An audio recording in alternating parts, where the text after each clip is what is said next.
My name is Jude. I'm 7 years old. Wow. I know a lot about dinosaurs. I know all their names. Brachiosaurus, Brontosaurus. Sometimes I forget. So our family is probably larger than average. We have 5 kids. It's a lot of kids. Like most families, we use a lot of plastic. Tupperware, toys, car seats, packaging, so much packaging. It's everywhere. By the time I'm my dad's age, like in 30 years, there will be more plastic in the ocean than fish. It makes me feel bad. I don't really want plastic to be all over the place. If there's no plastic in the ocean than fish, you could find plastic in your food. We used to wonder what plastics we can and couldn't recycle until we moved to Ashley, Indiana, and my husband started work at Brightmark. My daddy works at Brightmark. He's an engineer. And today I got to see where my daddy works. So my kids have still not seen where I work, and actually most people haven't because we just finished building it. Okay guys, why don't you choose a plastic toy that we can take with us, and we'll put it in there so we can turn it back into oil, all right?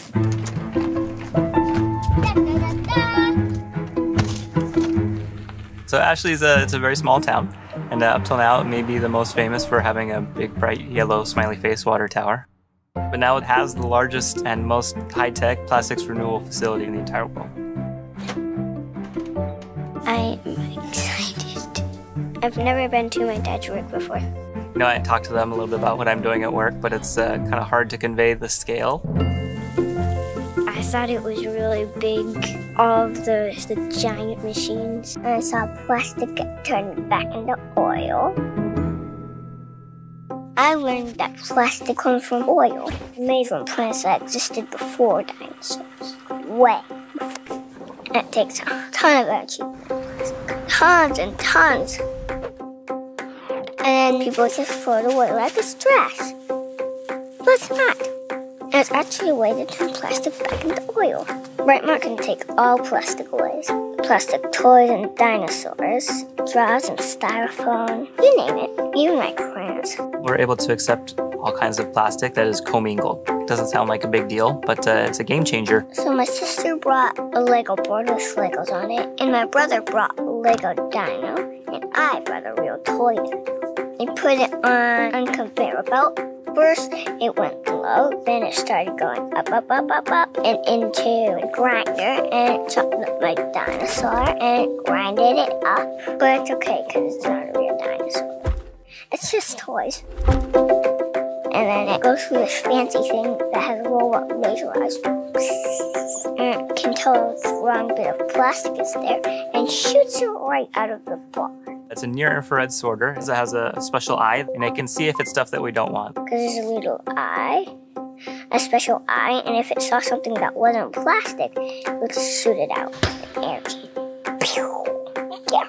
Pew, boom, boom. So yeah, it shoots out the plastic, you know, out of the stream, and it's fun to watch. And the white plastic is to get chopped up more peaceful, and it goes into the metal drum, and they open it up, and it got to see inside, and there were lots of little holes, and that's where all that plastic gets pressed into these teeny tiny little pellets that had lots of colors. There was this big tube, they were just rain pellets, and then it makes a big hill of all that stuff. There were tons of pellets. Tons and tons of the whole hill. The pellets were kind of like rabbit poops. And I got to climb the hill. It felt like kind of climbing a mountain. I didn't do very much because I have holes in my shoes.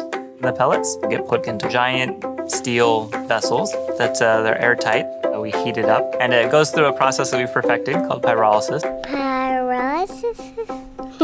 I think it's a pyrolysaurus. Pyrolysaurus. Wow. And I heated all those pellets up very hot. So now it's a crackle, crackle. And there's no air in there, so the plastic doesn't burn. Which is important because then no yucky, toxic stuff gets put into the air. And all the plastic turns into gas, and it gets collected in all these tubes and stuff. And then there's more super secret sciencey stuff that makes really cool sounds like blub, blub, blub. Bloop, bloop, bloop, bloop, bloop. And then the plastic turns back into oil. and can make whatever they want from it. Fuel and wax. And eventually they're going to turn it back into plastic. We're still working on that. It's pretty hard. We're working to take this waste plastic and turn it all the way into clean new plastic, to go fully circular. Yeah, that's pretty cool. My dad's work has like super top secret patterns. You can't even tell me about it. Sometimes he cries too, but I don't understand any of this stuff. So we have a patented process that makes this 3 times more efficient than other pyrolysis processes. This is the biggest thing of its kind in the world, for sure. They could take 100,000 tons of plastic a year and turn it into 18 million gallons of fuel that can power trucks and other things, and 6 million gallons of wax that can make candles and stuff. And it probably costs $60 gazillion, which is a lot. This is the world's largest plastic renewal facility. We have plans to expand worldwide, and our next ones are going to be even bigger, up to 4 to 8 times bigger. That's really exciting. It's going to change the world. I think it's cool because you can turn garbage into real things by putting it just in recycling. So if you have a broken toy, you can throw it in recycling and it will come back into a different kind of toy, which is important because then we keep plastic from going into landfills, incinerators, and our oceans, reducing greenhouse gas, which will help us from going extinct, like the dinosaurs. My dad is actually a chemical engineer as well. I got to go into work with my dad on occasion. It wasn't that often, but I always remembered the experiences that I had. You know, I care about what the world's going to be like when they grow up. We realize here at Brightmark that, we still need to reduce our reliance on single-use plastic. It's everywhere. But also there's high-quality plastics that at some point they're going to be discarded, and something needs to be done about that. I am optimistic about the future. These are problems, but they're problems that we can solve.